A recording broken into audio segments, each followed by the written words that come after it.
Assalamualaikum warahmatullahi wabarakatuh. Bismillahirrahmanirrahim. Alhamdulillahi rabbil alamin. Wassalatu wassalamu ala ashrafil anbiya wal mursalin sayyidina wa maulana Muhammadin wa ala alihi wa sahbihi ajma'in. Amma ba'du. Yang terhormat para alim ulama, para kiai, alhamdulillah di siang hari ini Gus Baha sudah datang. Sedianya adik saya ini juga akan datang, tapi mungkin masih di jalan. Insya Allah sebentar lagi juga akan datang, nanti nemani Gus Baha adik saya Muhammad Idror, adik paling akhir. Mbah Maimun itu putranya 10 ya, saya nomor 5. Nah, Gus Idror tadi pagi sudah siap datang, nomor 10 paling akhir. Wajahnya kayak orang Arab gitu. Kayak orang Arab, sama kayak Pak Ari ini, setengah Arab.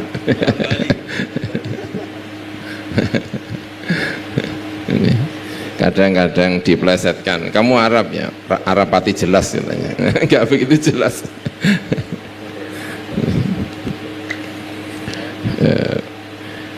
Terima kasih ini para tamu-tamu, ini merasa sangat terhormat Pak General Manager datang langsung ke Al Anwar 3. Ini Pak Ari ini ya, ini terima kasih dari Bali, sekolahnya tadi di Surabaya, aslinya dari Sidoarjo, lahir di mana Pak? ND ya, NTT, sangat-sangat Nusantara ini. Ini luar biasa ya. Saya juga kalau ditanya sukunya apa itu bingung jawab. Saya ini sukunya bisa Arab ya bisa, karena sedikit ada darah-darah Arab. Dulu katanya, kata Abah Mbah Maimun itu kalau cerita itu, dulu itu ada orang Arab kawin dengan Sunda, jadi setengah Arab setengah Sunda. Habis menikah punya anak, di antara anaknya itu pergi ke Madura, terus nikah sama Madura, jadi setengah Arab setengah Sunda setengah Madura. Lalu karena konflik dengan Belanda, datang ke sarang kawin dengan Jawa, jadi Arab Sunda Madura Jawa. Saya sudah komitmen istrinya satu Jawa ya sudahlah ini.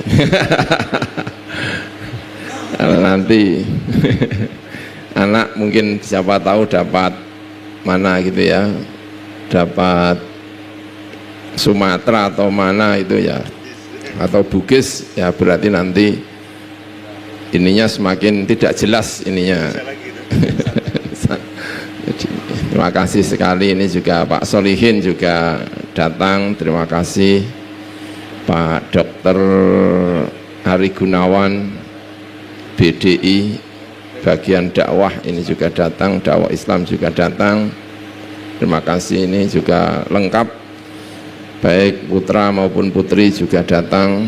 Ini saya juga ditemenin istri, Ibu Nadia, ini orang Jogja, istri saya orang Jogja.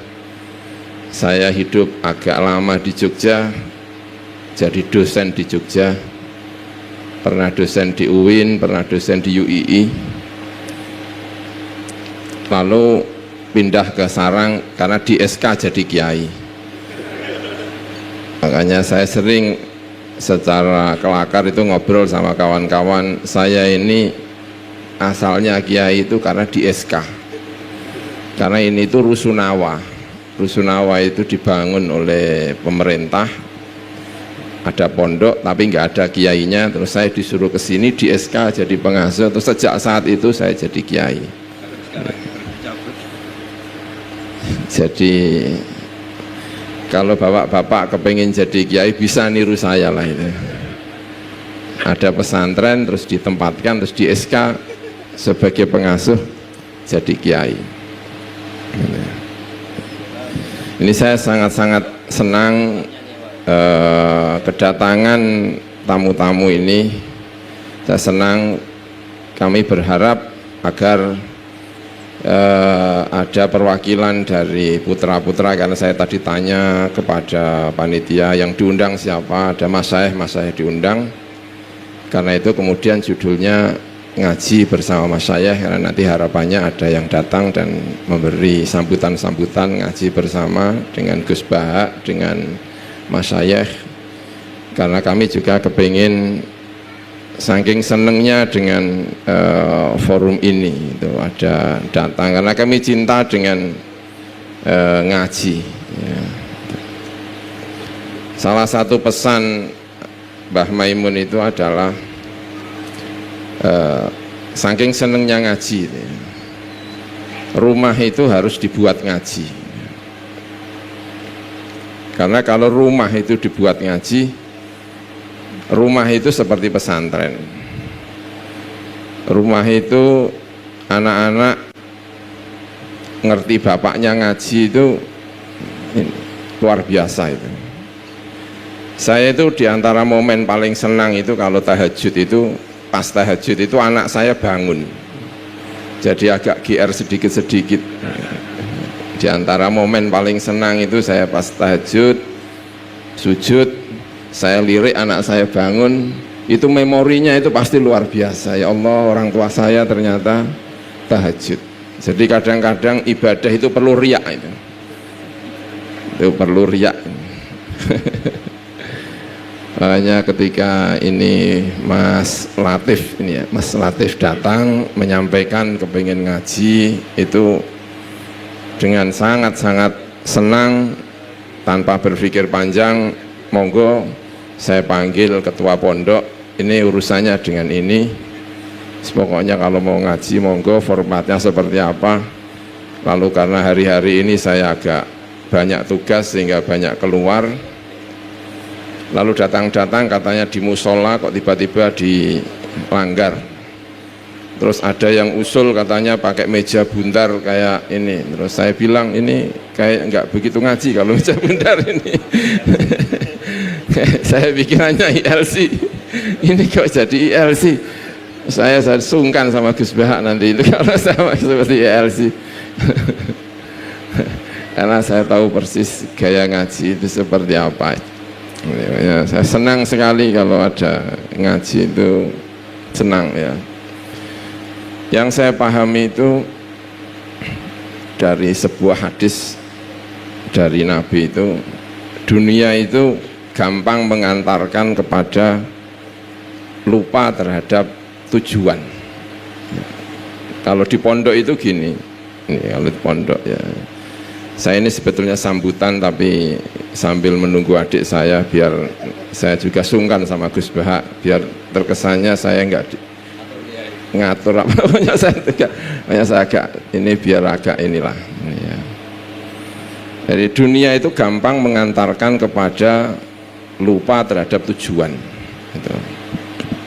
itu kalau di pondok itu seringkali dipesankan kepada orang tua itu, nek nyangoni anak iki ojo kakean itu, apa itu ya, kalau butuhnya itu 300 jangan kamu kasih 1 juta, jangan kamu kasih ini, karena itu bisa melupakan banyak hal. Jadi nah dalam hadis yang saya baca itu, yang saya pahami ya tentu saja bukan nasnya ya, kecuali dunia yang digunakan untuk zikir kepada Gusti Allah. Semalam itu kebetulan saya ngaji di Demak, semalam itu ngaji Hikam Ibnu Athaillah As-Sakandari di Masjid Demak, ngaji di Masjid Demak itu ngaji Hikam, salah satu pembahasannya adalah masalah-masalah ini itu kecuali yang digunakan untuk zikir dan sesuatu yang dicintai oleh Allah. Nah, yang berikutnya itu atau orang yang belajar dan orang yang mengajar. Saya kadang berpikir itu ada istimewa apa ya, kok ada belajar atau mengajar, Terus itu ya. Terus saya pikir-pikir itu ternyata belajar mengajar itu tidak hanya soal mendapatkan ilmu, menjadi mendapatkan bimbingan, tapi itu melahirkan komunitas. Melahirkan komunitas. Istri saya itu punya santri satu. Itu tidak jelas, drop out sekolah, lalu oleh istri saya itu ditarik, ayo belajar sama saya. Yang berat dari pembelajaran itu adalah teman, komunitas. Setiap kali datang ke rumah, itu temennya itu sudah di luar, untuk mengajak kembali bergabung ke masa lalunya, komunitasnya. Nah, bayangkan kalau kemudian orang-orang yang punya kelebihan uang itu punya komunitas muta'alliman au mu'alliman, itu hampir pasti itu terkontrol. Karena kata Syekh Romdon Al-Buti itu, ya kata Syekh Romdon Al-Buti itu, orang kalau sudah punya, katanya Syekh Romdon Al-Buti itu, orang kalau sudah punya kelebihan itu sudah harus punya rencana. Karena kalau kelebihan ini tidak punya rencana, itu kelebihan ini bisa bermasalah kalau tidak punya rencana yang baik. Dan rencana-rencana yang baik ini adalah salah satunya melalui komunitas muta'alliman au mu'alliman. Kayaknya saya senang sekali secara pribadi, itu rasanya senang. Ini saya nelpon, Gus, ini harus di respon kalau memang pengen belajar muta'alliman au mu'alliman ini harus benar-benar harus menjadi komunitas. Nah, itu saya senang belajar mengajar itu punya majelis-majelis yang muta'alliman au mu'alliman itu, ya walaupun capek-capek ya saya senang karena itu punya majelis-majelis setiap apa gitu, punya majelis-majelis itu. Saya punya majelis di Semarang setiap 36 hari sekali, kalau Jawanya itu selapanan.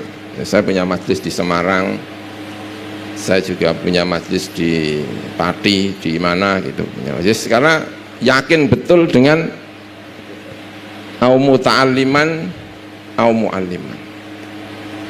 Dan itu yang saya pahami dari hadisnya Kanjeng Nabi Muhammad sallallahu alaihi wasallam, man salaka tariqan yaltamisu fihi ilman sahalallahu lahu tariqan ilal jannah. Orang yang meniti jalan mencari ilmu itu akan dimudahkan untuk masuk surga. Nah, saya pikir perjalanan dari Semarang ke sini ini banyak malaikatnya itu, yang kelihatannya mengantarkan kepada surga. Makanya saya melihat wajahnya kok kayak malaikat-malaikat itu.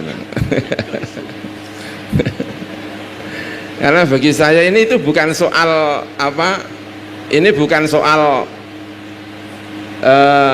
sekedar mencari ilmu, tapi ini tuh soal komunitas. Komunitas muta'alim dengan komunitas mu'alim. Apa ini? Dan ini niat ngaji, oh ya senang sekali. Ini banyak luar biasa itu. Banyak dalam riwayat yang sanatnya itu monggo Kak Rosid, ini keponakan saya, ini putranya Kiai Ubab Maimun.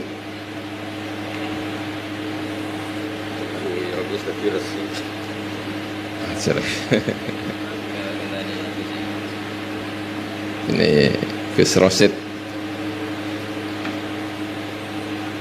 Ini keponakan saya ini. Istrinya orang Madura. Orang Madura ini. Monggo. Oh Gus Umam, jangan tinggi gilon Gus Umam. Ini adiknya Gus Bah. Ini mau Gus Umam. Nah ini adiknya Gus Bah. Ini ketua P3, yang ini sekretarisnya. Jadi agak kolusi ini. Monggo. Ini ya. Banyak ada riwayat yang sebetulnya itu riwayatnya tidak begitu kuat, tetapi banyak dipakai.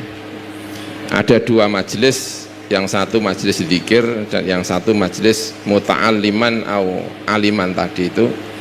Kanjeng Nabi mengapresiasi dua-duanya, tapi Kanjeng Nabi lebih memilih yang majelis taklim itu. Makanya rasanya seperti berdosa gitu, kalau ada orang niat belajar tapi kemudian tidak direspon, itu rasanya seperti apa. Makanya ya saya serahkan aja lah, monggo. Kalau ini, kalau di pondok itu tambah antik lagi, melanggar semua aturan sistem pembelajaran. Nggak ada yang namanya santri ditolak, itu nggak ada. Kamu datang ke Naruan jam berapapun niat mondok, itu nggak perlu ditanya KTP dulu, itu nggak langsung ya diterima sebagai santri. Itu kalau nggak punya level kepercayaan diri itu ya Masya Allah repot. Siapa tahu kan bawa bom kan ya saat itu. Tapi itu nggak ada, itu santri ditolak itu nggak ada. Karena kiai-kiai itu percaya betul dengan aliman atau muta'alliman man salaka thariqon itu. Makanya salah satu resep yang sering disampaikan kiai itu paling gampang itu, kalau nggak naik itu bawa tiket pulang. Pokoknya kalau nggak dinaikkan saya boyong. Itu sering kali kiai itu kalah itu. Terpaksa harus dinaikkan. Dulu ada cerita di Mesir itu, di Al Azhar itu, orang Thailand katanya itu. Kalau di sana itu kalau mau lulus itu minimal harus hafal itu 8 juz Al-Quran. Nah dia itu nggak lulus-lulus, itu terkendala 8 juz Al-Quran itu. Sudah bertahun-tahun ujian itu nggak pernah lulus. Lulusnya itu katanya itu datang membawa tiket pergi ke Thailand. Begitu ujian yang diserahkan itu tiketnya. Ini kalau kamu nggak luluskan ya saya pulang. Kalau nggak lulus ya pulang, nggak lulus ya pulang. Kalau saya pulang nggak dapat ijazah, kamu yang dosa katanya. Habis ujian terus pulang ya lulus itu. Salah satu haji-haji yang dilakukan santri-santri terhadap para dosennya, para kiai, dan di sarang itu dulu kiai itu banyak yang seperti ini, kalah kalau sudah kalah kalau sudah dinyatakan kalau nggak lulus itu pokoknya. Saking semangatnya untuk jangan sampai orang itu terputus dari belajar. Dan itu yang membuat adik saya itu yang di wakil gubernur itu senangannya kalau bikin kaos itu tulisannya mazil tu taliban. Saya masih seorang santri. Saya masih seorang santri. Gitu. Karena itu di pagi-pagi saya tadi itu jamaah kan pagi-pagi, terus melihat ada ini di apa background ada gambarnya Gus Bah besar itu. Oh ini kalau tahu Gus Bah itu bisa lari dia itu. Bapak masuk ke sini itu sudah langsung pulang langsung gitu. Itu bisa langsung pulang. Karena kalimat mazil tu taliban itu luar biasa. Saya masih sebagai seorang santri dan akan terus menjadi santri. Santri itu adalah thariqah kalau dalam bahasanya Mbah Maimun itu. Belajar itu adalah thariqah. Ada orang datang kepada Mbah Maimun dari Situbondo, sudah guru itu, dan sekarang akrab dengan saya. Cerita, saya dulu pernah itu sowan ke Mbah Maimun minta biat thariqah, mau biat thariqah. Lalu kata Mbah Maimun itu sederhana, kamu apa enggak sadar, kamu mulang itu thariqah, kamu mengajar itu thariqah, enggak ada thariqah yang lebih baik untuk kamu daripada mengajar. Kamu enggak perlu thariqah yang lain, ini kamu tekuni, itu adalah bekal untuk pergi ke surga, untuk pergi ke surga. Dan sampai sekarang ya dia enggak ngambil thariqah, thariqahnya kalau ditanya ya thariqahnya itu ya belajar mengajar itu, yang kemudian diadopsi oleh banyak orang, pembelajar sepanjang zaman, pembelajar sepanjang hayat, itu adalah thariqah.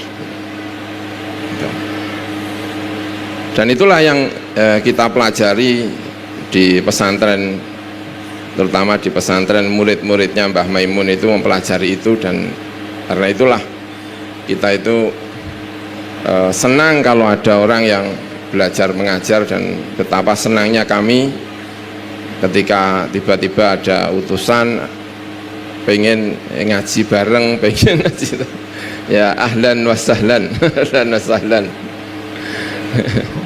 Ada orang-orang yang mulia di Lirboyo itu ya, ini cita-cita sebelum nanti ini Gus Baha ini ya, biar Gus Baha agak tenang ya. Di Lirboyo itu ada namanya itu kiai terkenal itu Kiai Mahrus Ali. Itu orang top pengasuh, di antara pengasuh besar di Lirboyo itu Kiai Mahrus Lirboyo. Gurunya ayah saya, Mbah Maimun itu gurunya itu di Lirboyo itu Mbah Mahrus. Mbah Mahrus itu kalau Ramadan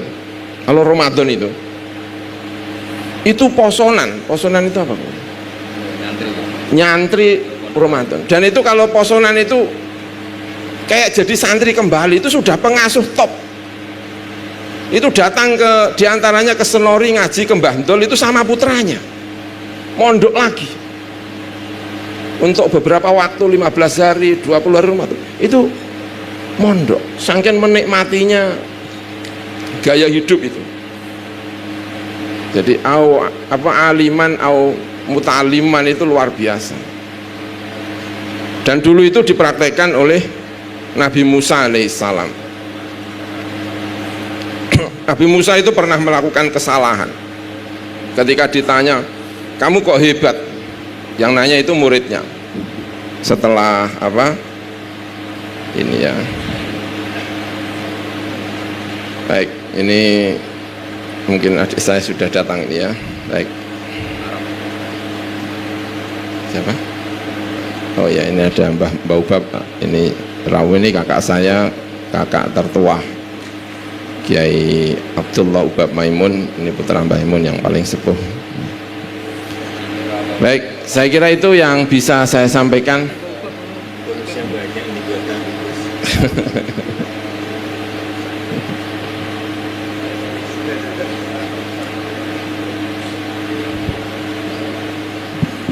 Ini kakak saya ini.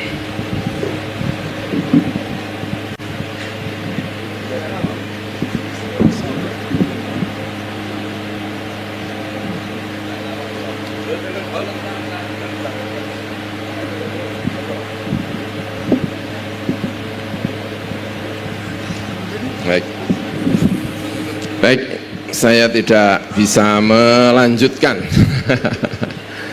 Ini sudah ada para guru-guru, dan nanti ini setelah ini Gus Baha, setelah itu kita minta kalam mauidhah dari Gus Ubab, Kiai Haji Abdullah Ubab Maimun. Barangkali itu yang bisa saya sampaikan. Mohon maaf atas segala kekurangan. Sekali lagi terima kasih yang sebesar-besarnya. Mohon maaf jika dalam penyambutan banyak yang tidak berkenan. Barangkali yang bisa saya sampaikan, terima kasih. Wallahul muwaffiq ila aqwamit thoriq. Wassalamualaikum warahmatullahi wabarakatuh. Assalamualaikum warahmatullahi wabarakatuh. Bismillahirrahmanirrahim. Alhamdulillahirabbil alamin wassalatu wassalamu ala asyrofil mursalin sayyidina maulana Muhammadin wa ala alihi washabihi ajmain. Amma ba'du. Yang kita hormati bersama guru kita bersama Kiai Haji Abdul Wahab Maimun, semua keluarga besar Mbah Maimun, Gus Yofur, Neng Nadia, semuanya kita hormati, dari Pertamina semuanya, wonten Mas Ari, wonten Mas Solikin, Mas Latif, semuanya saya hormati. Saya sebetulnya sudah 3 tahun yang lalu sering dimintai ngaji sama Pertamina, dan karena saya sudah daftar jadi resi, tengok-tengok di rumah itu sudah nggak mau ya. Alhamdulillah Pertamina punya cara yang agak nggak benar itu, memanfaatkan Gus Yofur ngundang saya. Semoga Allah memaafkan. Itu otak politiknya masih jalan itu. Tapi alhamdulillah semoga ini kesalahan yang dimaafkan Allah Subhanahu wa taala. Karena politik itu penting. Dulu itu ada orang berdoa di depan makam Rasulullah SAW. Itu doanya itu agak mengganggu, itu agak menteror. Ya Allah, jika saya jadi orang baik, maka yang senang ini kekasihmu, yaitu Rasulullah SAW. Tapi kalau saya jadi orang jelek, itu yang senang musuhmu, yaitu setan. Monggo terserah, jenengan mau menyenangkan kekasih jenengan atau menyenangkan musuh jenengan, monggo monggo. Itu kata Allah, ini agak repot. Intinya terus, ya sudah kamu jadi orang baik saja, biar kekasih saya seneng.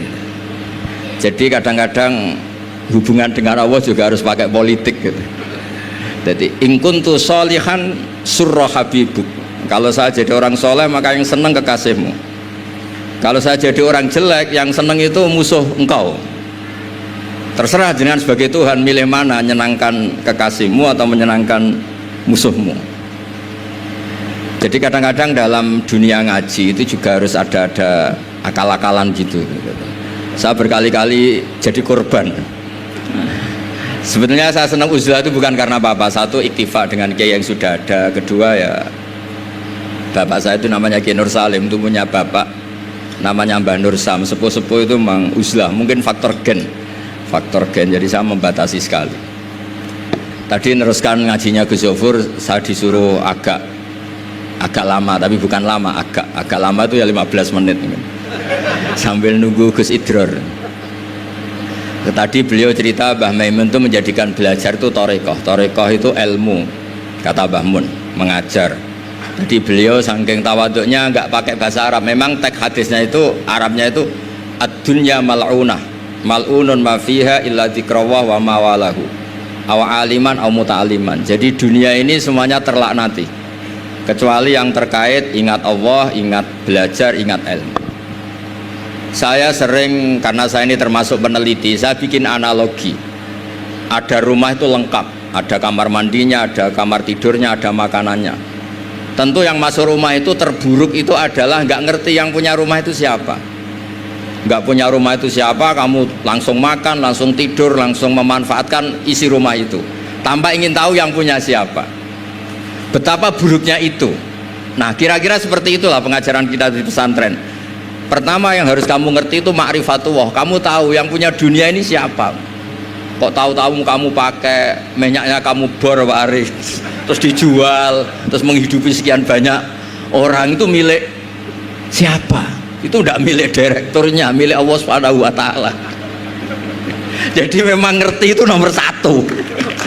Jadi ya sama, kamu mau sowan sini itu harus matur Mbah Ubab sebagai putra Mbah Mun tertua, matur Mbah Ghafur.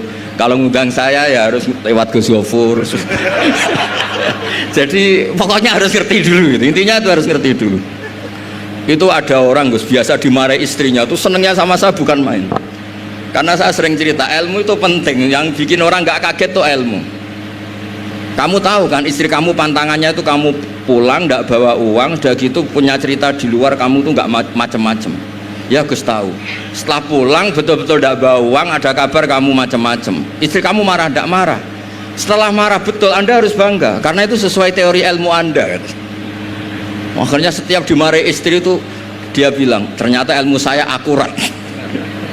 ilmu saya benar gitu. Jadi ilmu itu penting supaya kalau kita ngalami apa itu tidak kaget. Di mana-mana atasan itu ya marahi bawahan, bawahan itu takut sama atasan. Suatu saat kamu dimarahi Pak Ari, ya berarti sodako ilmu saya memang akurat. Karena tidak ada ilmu yang mengajarkan bawahan marah sama atasan. Ya sudah, anggap saja itu sesuai teori. Jadi enak lah, anut ilmu itu enak. Tadi kalau Gus Zofur cerita dulu di Madrasah Sarang sampai di Al-Azhar itu takutnya kiai itu kalau diancam santri itu boyong. Memang ketika saya ngaji sama mas saya Sarang termasuk sama Mbak Ubab itu masyhur itu kalau ada orang nggak naik kelas itu kiainya diancam saya naik atau kembali ke terminal. Itu kiai biasanya takut. Itu cerita terkenal. Ternyata di Al-Azhar sama. Tadi ada anak Thailand nggak hafal 8 juz bawa tiket Gus. Saya pulang ke Thailand tidak jadi orang, Pak dosen yang dosa lulus. Nah itu di cerita-cerita yang diceritakan Said Muhammad termasuk di Abu Abdul Farad juga gitu. Ada orang tuh dosanya banyak sekali, kesalahannya banyak sekali. Sampai diceritakan itu kesalahannya digelar itu tis'atan wa tis'ina sijilan. Kullu sijilin maddul basor. Jadi dokumen kesalahannya itu 99 bok kotak, per kotak itu sepanjang mata melihat. Sampai orang ini putus asa karena pasti masuk neraka. Tapi kata Allah, kamu tenang saja. Dan Allah itu sangat, ya kalau boleh dibahasakan itu sangat fair. Sampai Allah tanya, adzolamat kakatabati, apa para penulisnya itu dolim sama kamu sehingga sentimen kalau kamu jelek ditulis, kalau baik gak ditulis. Enggak Gusti, memang saya salah betul. Jadi diantara pertanyaannya Allah itu adzolamat kakatabati. Akhirnya terus sampai itu nyata salah, terus kata Allah, la zulma alaikal yaum, kamu tenang saja, kamu punya satu kebaikan. Terus Allah mengeluarkan satu kotak kecil. Terus kata orang itu, sudah Gusti, gak usah, gak penting. Masa 99 box dilawan kotak kecil. Tapi di situ isinya itu kalimat la ilaha illallah Muhammadur Rasulullah. Ketika malaikat disuruh nimbang sama, coba timbang kesalahan yang sebanyak itu dengan hadil kalimat. Fatosat as-sijillat. Ternyata yang menang itu kalimat la ilaha illallah, yang ini salah, nggak dia diabaikan. Itu terus kata hadis terakhir, fala yaskulu ma'asmillahi ta'ala sayun. Dibanding kalimat ini semuanya itu nggak ada artinya. Karena kira-kira logikanya gini, malaikat bisa diteror sama Allah. Kamu berani ngabaikan nama saya.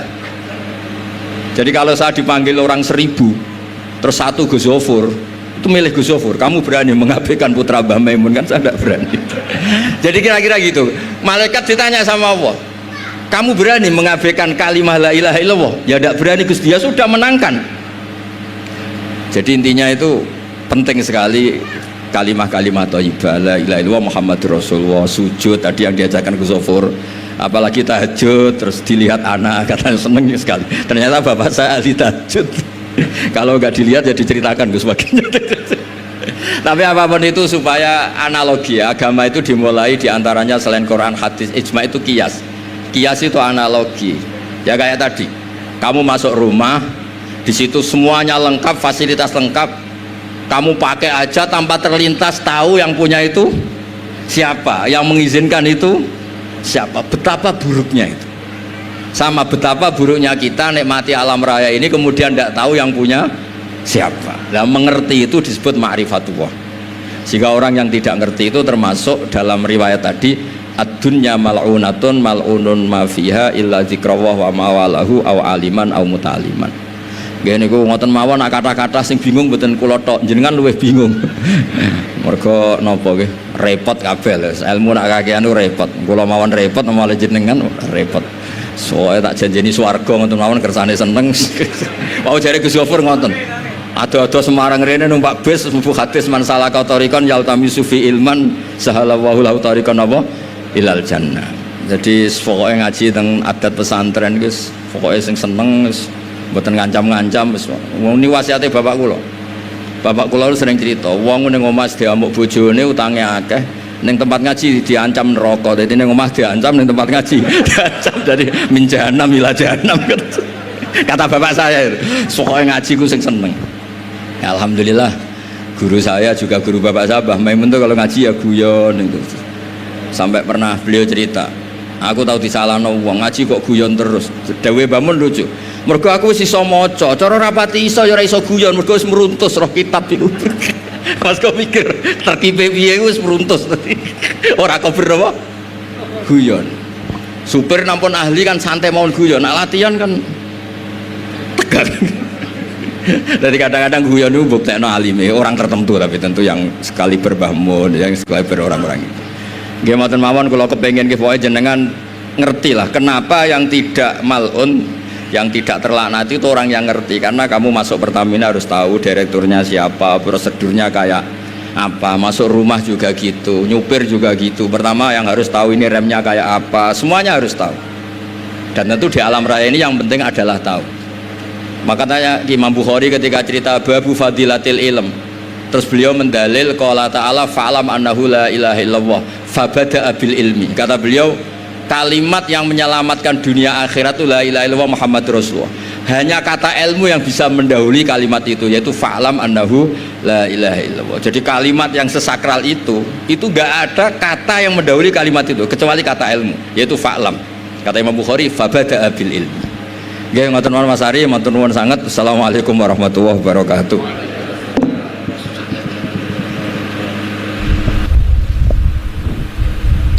Kepada Kiai Haji Ahmad Bahauddin Nur Salim kita haturkan terima kasih. Kemudian sebelum kita beranjak kepada acara selanjutnya, kepada audiens dipersilahkan untuk bertanya. Satu dari perempuan dan satu dari laki-laki dipersilahkan. Oke.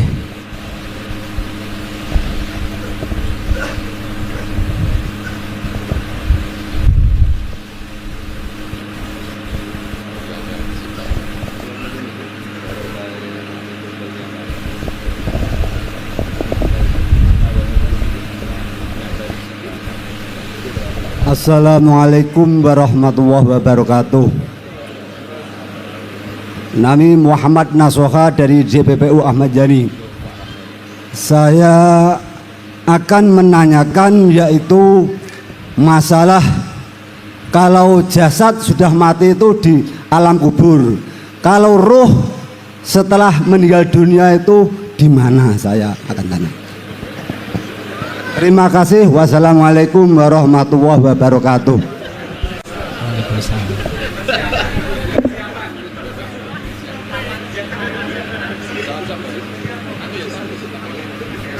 Cek. Mungkin dari perempuan ada yang mau bertanya, dipersilahkan. Yang dari perempuan, monggo dipersilahkan. Ada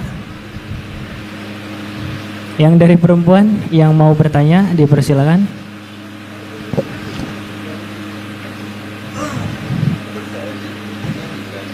Nggak ada ya? Ada. Mungkin satu lagi dari putra, nggih. Nggih.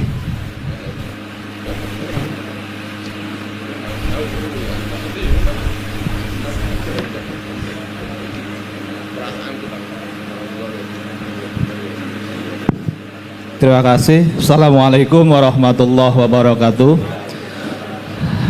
Agus dari Semarang. Yang pertama, pada hari ini kami sangat berbahagia karena bisa berkumpul di majelis ilmu ini.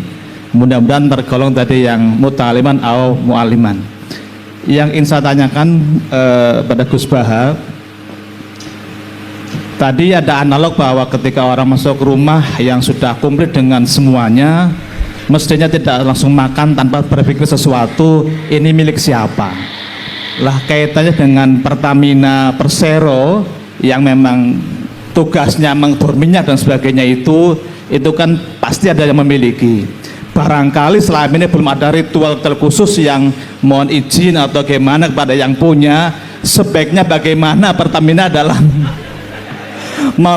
mengawali proses-proses yang harus dilakukan. Terima kasih. Assalamualaikum warahmatullahi wabarakatuh.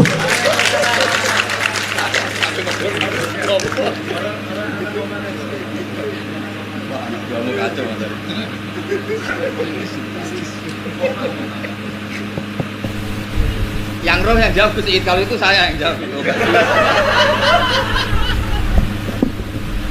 Cek. Masalah roh. Rohnya gimana Gus? Ikut pesawat terbang apa enggak? Itu bagian pengisian bahan bakar pesawat. Ya, bismillahirrahmanirrahim. Assalamualaikum warahmatullahi wabarakatuh. Yang isi bahan bakar. Alhamdulillah wassalatu wassalamu ala Rasulillah wa ala alihi wa sahbihi wa man wala wala haula wala quwata illa billah. Amma ba'd, yang saya hormati seluruh masyayikh dan dari jajaran Pertamina, terlebih Kiai Haji Abdullah Bagus Baha, Kiai Haji Abdul Ghafur, dan seluruhnya para ulama yang ada hadir di sini.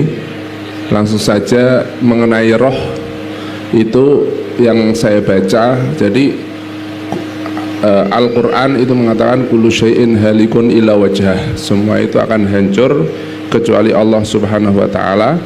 Namun sebagaimana adat Allah Subhanahu wa taala, yang mana di sini Allah mempunyai sunnat Allah, walan tajida li sunnatillahi tabdila walan tajida li sunnatillahi tahwila. Allah itu mempunyai kebiasaan, yang mana kebiasaan Allah itu Subhanahu wa taala itu memberi mustasnayat.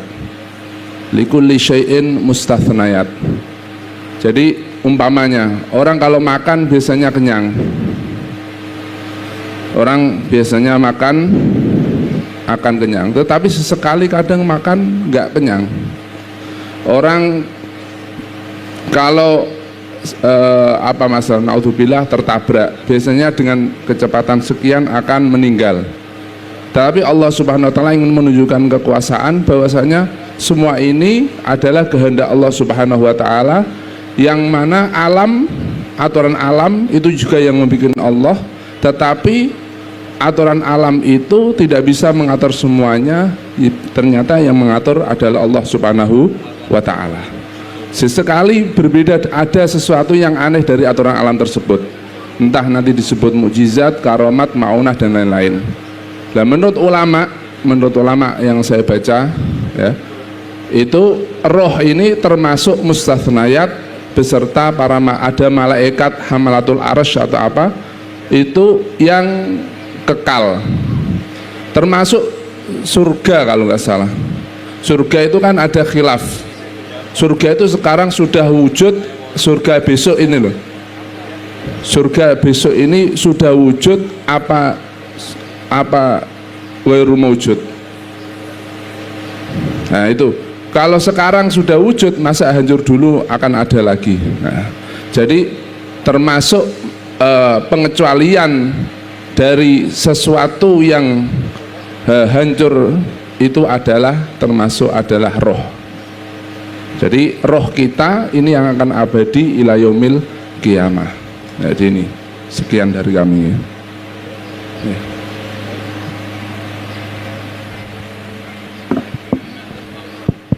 Ya, terima kasih ini ya Mbah Hasyim Asy'ari itu ya. Mbah Hasyim Asy'ari itu punya kitab namanya Risalatu Ahlis Sunnah wal Jamaah. Mbah Hasyim Asy'ari itu pendiri Nahdlatul Ulama. Di bab-bab akhir itu ada cerita tentang yang ditanyakan oleh Pak ini Pak siapa namanya? Pak Nasuha ya.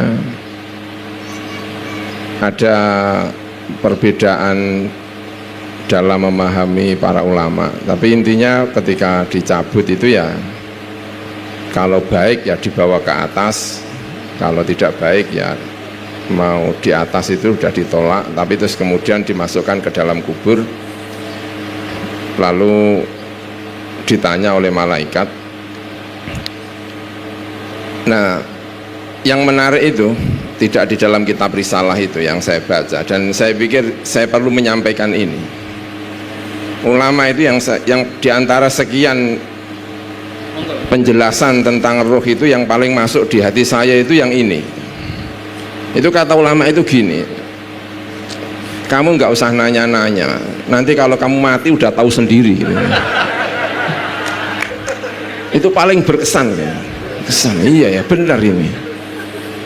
Kenapa kok harus dikhilafkan? Karena ulama itu imajinasi itu macam-macam.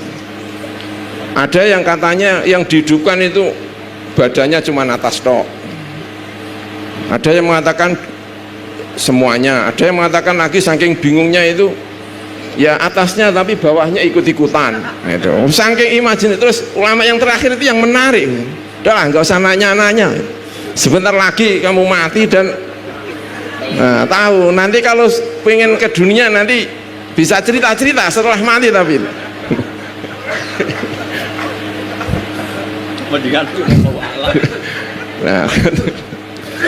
Nah ini yang disampaikan Gus itu kan teori bahwa itu abadi nanti sampai hari kiamat, bahwa itu tapi penjelasan lebih lanjutnya ya paling enak ya itu Gus ya, pokoknya nantilah ya, semoga umurnya panjang ini. Jangan cepet-cepet tahu. Kalau penasarannya banget ya sudah lah, kalau penasaran nah,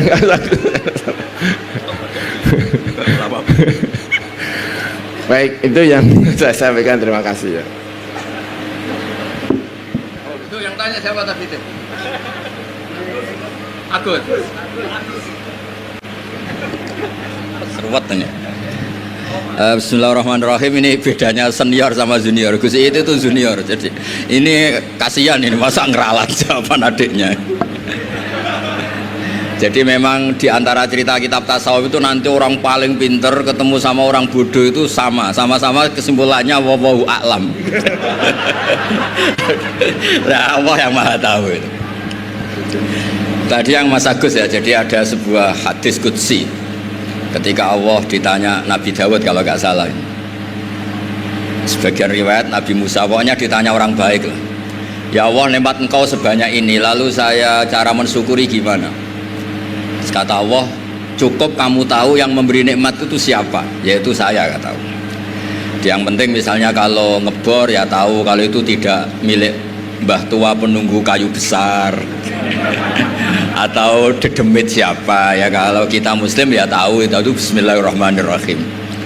Jadi dalam ilmu yang saya kaji itu bismillah itu boleh, ahli fikih mengatakan itu sunnat. Tapi kalau ahli ilmu hakikat bismillah itu satu kelaziman, di mana-mana yang kita makan itu milik Allah. Kekuatan kita makan juga karena rahmat Allah. Apa artinya makanan kalau kita sistem saraf kita rusak gitu? Apa nikmatnya makanan ketika kamu makan ketemu orang yang mau mecat kamu, yang mau nagih kamu, kan hilang semua. Semua kenikmatan yang kita dapatkan ini butuh sekian infrastruktur kalau dalam bahasa Pertamina itu. Makanannya enak, apanya enak semua. Ketemu orang yang paling kamu benci langsung nek semua. Jadi semuanya itu bisa diatur sedemikian rupa itu kalau ada bismillah, ada asma Allah yang menghendaki kita ini bisa nikmati yang kita. Ya kalau sampean tanya pamitnya sama siapa, kalau perizinan ya tanya Pertamina. Tapi kalau izin sama yang punya ya tadi lah, kalau kita ya tahu kalau itu milik Allah Subhanahu wa Ta'ala. Tadi nggak perlu mati dulu, kalau bab ini nggak perlu mati dulu. Nggih, ngoten mawon, mugi-mugi paham pun, namun takok malih pun. Assalamualaikum warahmatullahi wabarakatuh.